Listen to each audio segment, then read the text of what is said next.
Hello friends, তোমরা কেমন আছো? আশা করছি সকলে খুব ভালো আছো।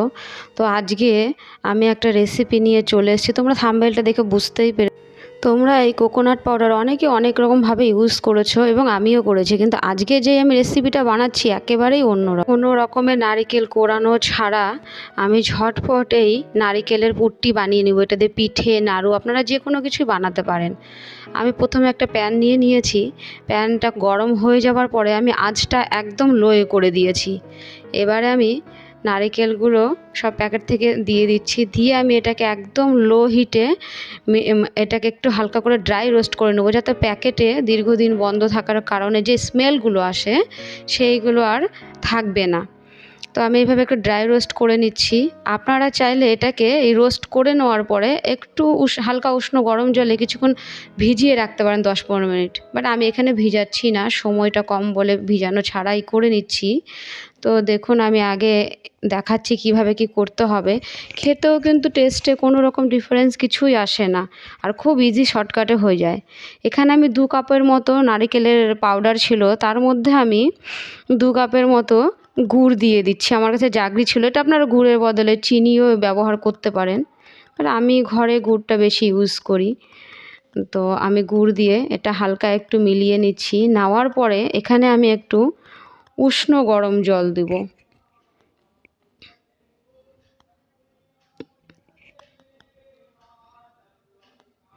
আমি ওই সেম কাপ দিয়ে, মেজারমেন্ট কাপ দিয়ে এখানে 1 কাপ উষ্ণ গরম জল দিয়ে নিলাম।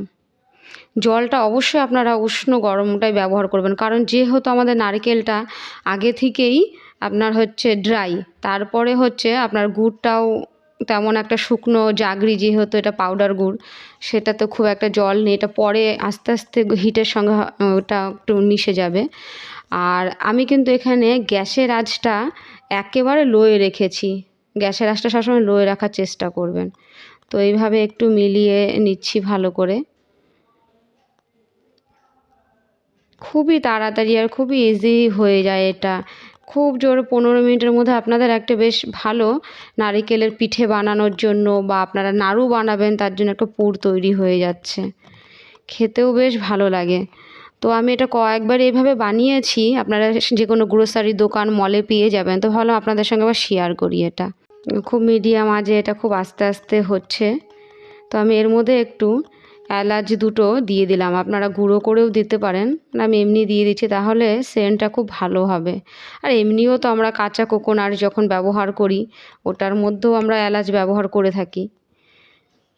তো এবারে এটা আমি এইভাবে করে মিডিয়াম আঁচে একটু আমি 5 মিনিটের জন্য ঢাকা দিয়ে দেব। ঢাকা দিলে এটা বেশ ময়েশ্চারাইজারটা বেশ ভালো হবে। ফিরে এলাম 5 মিনিট পর। আবারও এটাকে আমি একটু নেড়েচেড়ে ভালো করে আপনার একটু পুরটা বেশ আর একটু ড্রাইনেস করে নেব। এবারে অনেকে শুধু নারিকেল আর গুড় দিয়ে পুর বানিয়ে পিঠে বানাতে পছন্দ করেন, অনেকে একটু এর মধ্যে একটু ক্ষীর ক্ষীর ভাব পছন্দ করেন।